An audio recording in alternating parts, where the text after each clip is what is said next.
than a piece of paper, so it's kind of hard to handle. We have 2 of them going around. Just fill it out as best you can.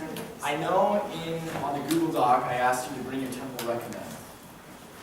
Just to make things easier, I'm going to wait until next week for the temple recommend. I would invite those of you that maybe forgot, we forget, to bring that next week. As well, you hopefully were able to get a stewardship document and all English policy document sitting on the chairs. There are 2 copies. I would ask that you take one home and leave it home or somewhere where you can review it.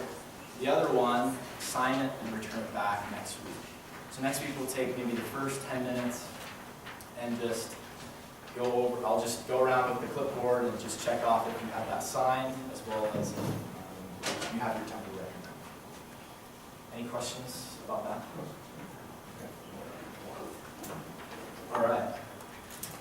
And I just want to say, before I get started, I've had the privilege of being in a lot of your classrooms, and I'm biased, but we've got the best area. I'm just going to say it, and I'm not buttering you up right now, I'm just stating the truth. We've got the best area. I will say, hopefully, these training meetings will give you a chance to improve upon that best status, right? I want us to do our best to seek for the best. In fact, there's a quote that I think will start us out with. Can I have a volunteer to read this for us? Yes, Marianne. I learned a great lesson. Missionaries generally rise or fall to the teacher's level of expectation. Yeah. Has anyone here, this is just a random question, anyone read Charles Dickens' Great Expectations? Anyone like that book? I didn't like the book. I love the title though. I love the title of that book, Great Expectations. And I have found, as you may have found, that as we raise our expectations in those that we teach, they will rise to those expectations. Whereas, if we have low expectations, odds are they'll fall. With that in mind, I wanted to take the first 15 minutes, I don't want to take too much time, and discuss maybe my expectations for you. I think the first training meeting, I asked you what you expect of me.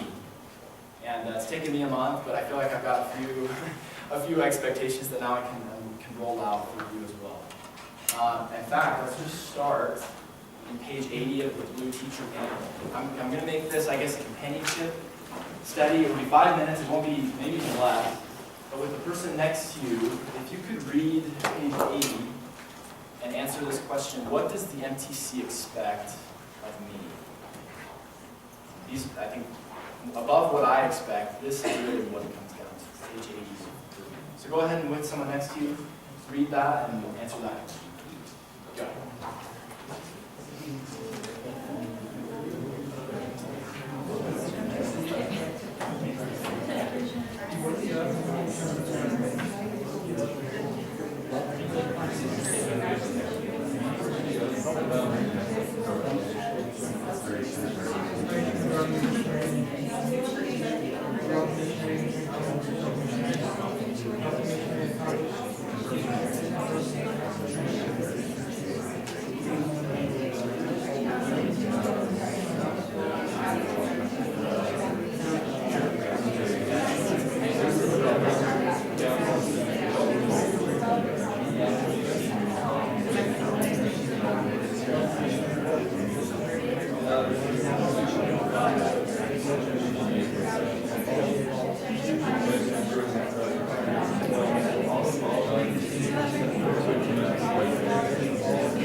The next minute or so, don't spend too much time on this.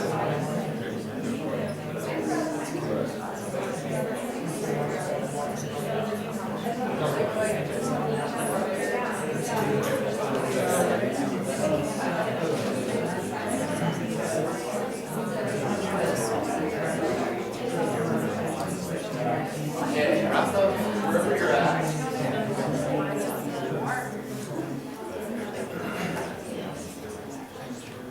Okay, any highlights, any thoughts as you went through this in terms of what the NTC expects of you that jumped out? Yeah, Eric? One of the things that Matt actually said was, we're expected to love the missionaries. And he's like, I don't think I've ever seen it as part of the job, but I was in the job description. And so, but it's a cool opportunity, and it's I guess a very important thing for us to do. So that was one of the things that stood out. Interestingly enough, when I went to hire these senior teachers, the first thing they had me look for on the list of things I look for in new hires is will they love the missionaries? Yeah. And it's even though like it's hard to see that, you can feel it, right? They're gonna love the missionaries. DJ, yeah. And I think this also brings like incredible power into the classroom with just being worthy of holding a principal recommend. Number one on that list. Yeah, living your life the way it needs to be. I think this outlines the most important of what I can expect, because ultimately it's not coming from me, it's coming from the LTC in general. This is what I would hope and expect. I'm just going to kind of go through now a little bit more in terms of, I know a lot of you had questions about floating, subbing, what to do when you're a little bit late to your shift. Hopefully we can answer a lot of those questions in the next 10 minutes. I'm going to kind of vomit a little bit, just like fire hose, right? So I would take note, and maybe as well, if it would help you, I'll email this PowerPoint just to give you maybe just set in stone what we can expect. So first, BYU HR, they have outlined a few expectations as well that they want me to get across to you. Pretty simple, it goes right along with what you just read. Can I volunteer to kind of see? Yes, Sarah. All of them? That would be fantastic. Okay. Be on time, put in a fair day's work a regular schedule, be physically and mentally able to do the job, take direction from supervisors, get along with coworkers, adjust positively to change, know their job, and follow MTC rules. So I'm going to spend the rest of the training meeting talking about getting along with coworkers, because I think you do great. Well, so that's just outline. Those are some basic ones that go right along with what you read. Okay, stewardship document, knowledge policy document. This is kind of getting down to the real nitty-gritty, I guess, with expectations in terms of policies. I'm going to let you be an agent and just act for yourself this week and study that during floating time or maybe during prep time. You can use some of that time for this. The next one, I hope / expect to help out in your classroom. I've been doing that last week. I taught almost every day. I took the lead. Teaching was so much fun. Loved it. So here are some ideas. I can take the lead in your classroom if you'd like me to. If you have fundamentals you'd like to see another angle, you you can ask me when you sign up on the Google Doc, but then take the lead. Yes, sure, I'd love to. In fact, I was telling Amy this, one of my yearly goals is every week to teach twice every week. Take the lead in teaching twice. So if you don't ask me to teach, I may ask you. I may email you and say, hey, can I teach your fundamental class? I can also team teach. Jacob, I went in his class a few weeks ago in Doctrine of Christ, and beautiful, awesome experience. I loved it. As well to observe. That's probably, honestly, my least favorite. Probably your least favorite. For me to sit in the corner and observe. So I would probably just recommend right up front the top two. Sarah? I just have a question about observing. Yeah. So when you're in there, do you want us to like involve you or just act like you're not there? Good question. You could involve me. Okay. I'm an angry face and a clipboard now. Involve me. Yeah, you're fine to involve me. Yeah. With observing, what do you do when you're observing? I've always wondered. It's not as fun. I might make a comment. I might get involved. Okay. What I'm looking for, and throughout all of these, all three of these, this is how we will evaluate. In fact, you probably, if you taught with me, and I step out of the classroom with you, I turn right to the blue manual, and we go right to the objective. Mike, I went in your class and stepped right outside, and I said, went to the objective of Doctrine of Christ, and we said, read it. Said, is this happening? Is this being accomplished? Yes or no, or if it is, could it be better, or what's going well? That's how we'll process. And I value your feedback too, and I teach. I'll ask you, is there anything I can do, to improve, to help accomplish the objective better? That's how, I guess that's what I'm looking for when I'm observing, do I see in the missionaries the objective being accomplished? That's what we'll talk about the missionaries when we step out. As well, I put, just to make it easier on me, if you on the Google Doc, when you sign up to have me come in and help, just label if you're going to have me teach, BT, short for Ben Teach, Team Teach, TT, Observe. Any questions about that? Yeah, Eric. So, just on the Google Doc, there's no link available because I teach in the night. Right. So do we just email you, or how would you Yeah. like us to work that out? That'd be the way to go. Just email and make a special arrangement to teach us. Right. And I told some other teachers this, I might come in on a Saturday. And it's still at night. And it would still be night. Yeah. Okay. So we'll make arrangements. Sorry. No, you guys So yeah, just email me and that goes for everyone. If you work a shift that isn't covered, just email me. Okay, being on time. Here's the expectation. I expect you to be on time for your shift. I would hope you can be, I don't like the phrase keep you accountable. I like you to be accountable on your end of things. What that means is, instead of just constantly checking to see if you were late, keeping you accountable, I want you to be accountable on your end. What I mean by this is if you're late for your sign shift, even if you're 1 minute late, don't worry if you're 1 minute late. I'll recognize that, you're 1 minute late. Please just email Callie and explain how late you were for the shift and why you were late. Callie's kind of the middle man, middle woman? Yeah. Middle person, there we go. To help me just keep track and to make things easier for me on my end. I expect a high level of consistency. I know some training coordinators are a minute late and you get written up. I'm not a big fan of that. But with that, I expect a high level of consistency where on the other end of the coin, on the other side of the coin, if you're consistent and be late, then I'm probably expecting you to ask to sit down and we'll chat. We'll decide on ways to improve. But that's my expectation, high level of consistency. Okay, floating time. I'll maybe get a little bit of discussion going. Yeah, DJ. Can I ask before you go into this, with being on time, I know you talked a little bit about the 30-minute prep time. What is the Great question. Yeah. So I know for those that have been in Ben's area, it was always, I guess, the expectation to have 30 minutes, or at least this last semester. For those that were in Dan's, the expectation is different. Because it was a last minute, Darrell said, we want everyone to go 30 minutes. The expectation is I would invite you to try and make it work, but but I've told Tiffany, if you want to take 15 minutes before to prep, and then 15 minutes after your shift to prep for the next class, for that zone in particular, that's what I would expect. So maybe with that, that's a good question to bring up. I would, for Dan's zone, if you could just email me and let me know when you are actually going to come in, if you're going to come in at the 15-minute mark or the 30-minute mark.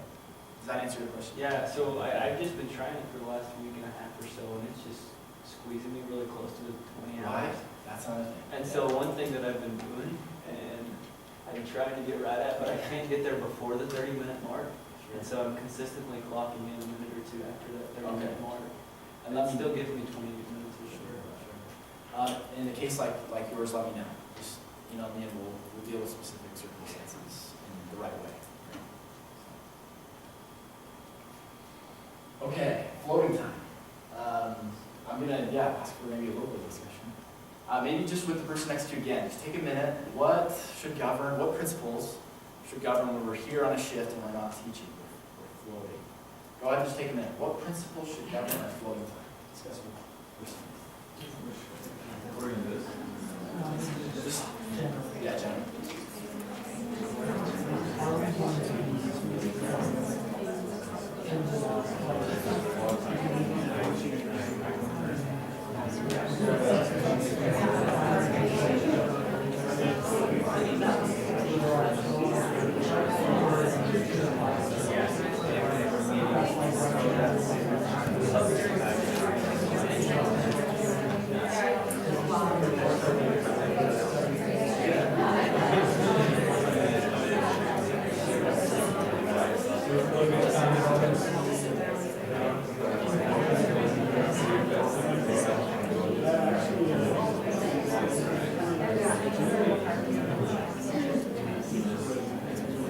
Okay.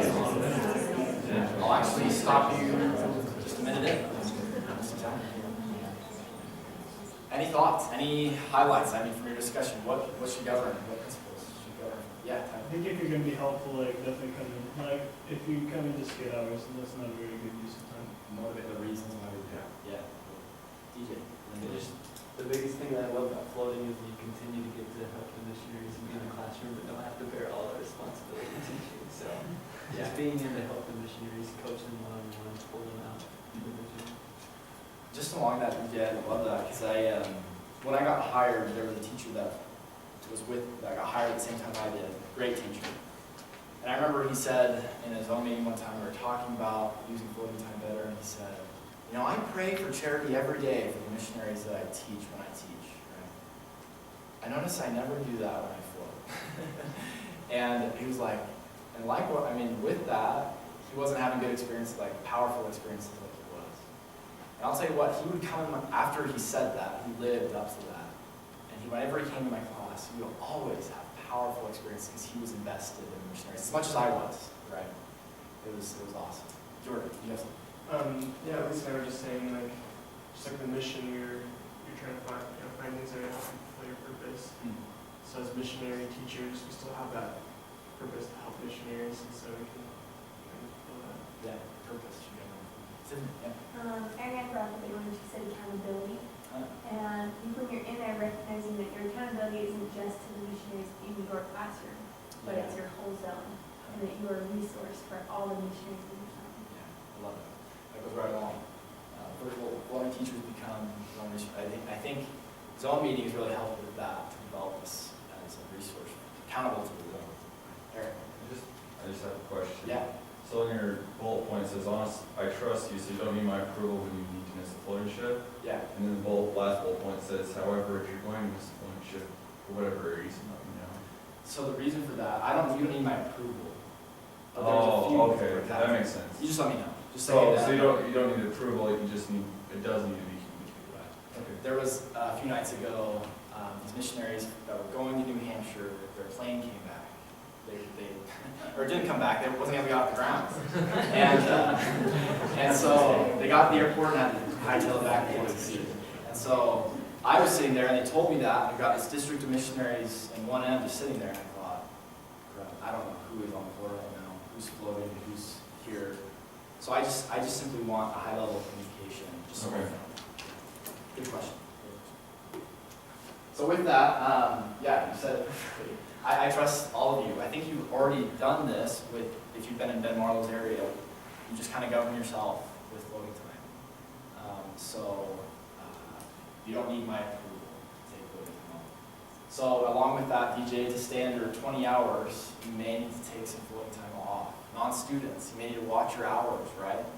So govern yourself, be smart with your floating time, and because I would strongly encourage you to stay under 20 hours if at all possible. Yeah. What are your expectations for us as far as when we're floating, like staying for the whole shift, if we wanted to like, Good. maybe come in for 2 hours to stay under hours? Yeah, so I guess the expectation is, I would hope you'd be able to come in for all your floating shifts. I guess that's my expectation. Okay. But the other expectation with that sometimes conflicts is 20 hours, right? 20 hours would overrule the expectation to stay for your whole floating shift. Okay. So yeah, and I would prefer as well if you could come at the begin rather than leave at the beginning or come late. I would rather you leave at the end. That way you can prep with the teachers and be useful, right? Rather than coming in halfway, not knowing what's going on. Good question. Whew, this is good. I feel like we're getting everything out that needs to. So any other questions with floating? Yes, sure. Say we go over, we know we went over 20 hours. Yeah. Would we try and compensate that the next week?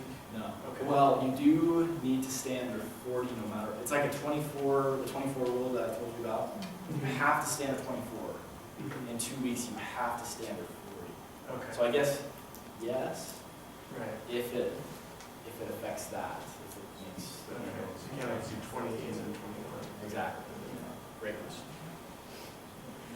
Okay. Any other questions? Yes. Is it 40 or is it 48? They say 40 while we're still in school. Okay. Yeah. Okay. Are we good to move on? Okay. Desk meetings are now a thing of the past. If you'd like to meet with me one-on-one, we still can, and we still will, especially with the zone coordinators on a weekly basis. We'll just do that up on the floor, on the third floor. The reason for that is I get sucked into stuff when I'm at my desk, and I don't like it. It keeps me out of the classroom. So I'm gonna try and just let myself stay up on the third floor as much as I can. There may be a time though, from time to time, I might just ask to meet at my desk. It might be easier, but most of the time it would be. Once again, if you go over 20 hours, if you're subbing, for example, just get my approval before doing so, but just never go over 24. This last one, it's been kind of a stressful month with this expectation not being established, so I just want to get it out there. This is from Darrell, this is from HR. For BYU students, expect to end your MTC employment when you graduate. And you're probably thinking, well, why? Why is that? When you graduate from BYU, you become a non-student. For financial reasons, I've been directed to no longer hire non-students. Don't worry, non-students, you're grandfathered in, you're good to go. But for those that if you graduate, you'll become a non-student. So this means when you graduate, you become a non-student. HR has said I should no longer hire non-students unless there's no other way. So it's out. Yeah, sorry. What if you become a grad student? Now that's a great question. I will, in fact, just so it's set in stone, could you email me that question? Yeah. And then I'll ask. I think you'd still be considered a student, so you'd still be good to go for your 3 years. Yeah. Yeah. I'm sure this is just a dumb question, but as a non-student, when I graduate, I'm still a non-student. Right, exactly. So for non-students, when you graduate from UU, it doesn't have the same effect as if you were a UU student. What other questions? This is all logistical, and we'll get past it in this screen. Okay. And subbing, I think it's the last one. Everyone knows the Google Doc subbing tab on there, right? We're going to use that. I will check at least every other day to approve sub requests, or if I need clarification, I might call you or text you. And I would hope from this point moving forward, I would expect it to be done a week in advance. If you have laryngitis, for example, contact me directly. Give me a call. I think it was someone in here, Holly, you had something come up, right, this Saturday, you sent me an email, that's fine. If it's less than a week, contact me directly. If it's more than a week, which I want, okay. Questions? Yes, Holly. Well, this actually is a good question, but I was just going to say, on the teacher share, there's the new Google Doc, but there's still an old Google Doc, which is kind of Very confusing, good. so. Thank you. Once again, could you just email that to me, and then I'll have Callie. Maybe just CC Callie on it, she should be able. Whew, okay, I have a question. yes. I might not have pronounced one right with me, but did you say, do we have to ask someone approval before we can get stuff and then go on this stuff? Great question. No, what I would ask is you find someone, you have all, the Google Doc has a variety of different questions if you look at it, like how many teachers have taught this district, when do you need the sub, what are you teaching, I think that's that, and then who's going to sub for you, right? Go ahead and find a sub and put it on there, and then once you've had all that information on there, I'll approve or call for clarification. So it's like similar last time. Yeah. Okay, oh, and one last thing, on that mini clipboard, I know some of you have asked if you can work full-time spring and summer. It's, let's see, Tiffany, could you hold yours up? I think that's the one. Okay, so if you haven't gotten that, you want to work full-time spring, summer, that has a slot if you didn't see it already. To sign up for that. Can we work full-time one of them, but not the other? Yeah, I think it has a slot where it says, can you work full-time spring? Did it? I don't know. if you I did, and that's what I put, but I wasn't sure if that's, Yeah. because that might like screw up schedules. 'cause- We can talk, but I don't think I think it'd be good if you want to. Yeah, So what is the possibility of that happening? Rick, we'll see. I don't know how many of you want to get full-time, so we'll see. Yes, Aaron. Are the shifts the same? Or Now they should be, I'm gonna be emailing out this week, because spring registration, I believe, was started yesterday. So we gotta get on schedules with ASAP. So Callie and I are gonna sit down and map that out. And we'll send an email out, we'll ask you which schedules, for. Okay, any other questions? This has been really helpful for me to just get it all out. Will? So if we do our work full-time, should we meet with you and discuss it with you at all, or just? No, just go ahead and mark it, and then we'll go from there. Paul? This is probably on student share, but I just want to clarify, so for the summer, like, if you need longer than X amount, then you 3 weeks. So what I'd like to do is have some type of Google Doc to keep track of how many days you're taking out. So you get a certain amount of days, is that work? Yeah, 3 weeks is the. 3 weeks total, it's not like. That's a good, 3 weeks total. A week here, a week there. That's combined spring, summer, 3 weeks. Is that, sorry. Yeah. 21 days? Now that's a question that just came to That's mind. a lot. Let me ask. Yes, and trainings this week tonight? yes, I'm planning on just leaving trainees where they're at. Yes. Will there still be a night shift throughout the summer? What I'd like to do, and please don't, we won't talk about this now, but what I'd like to do is get your input on what the schedules, if you like them, if you think there should be more morning shifts.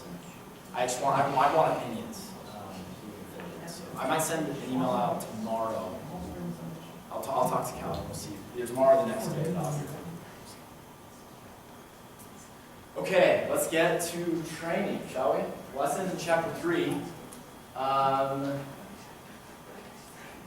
just going to follow up on the study I asked you to do. If you could, with the person next to you, discuss what have you learned about the relationship between lessons in chapter 3 and the missionary purpose / doctrine of Christ.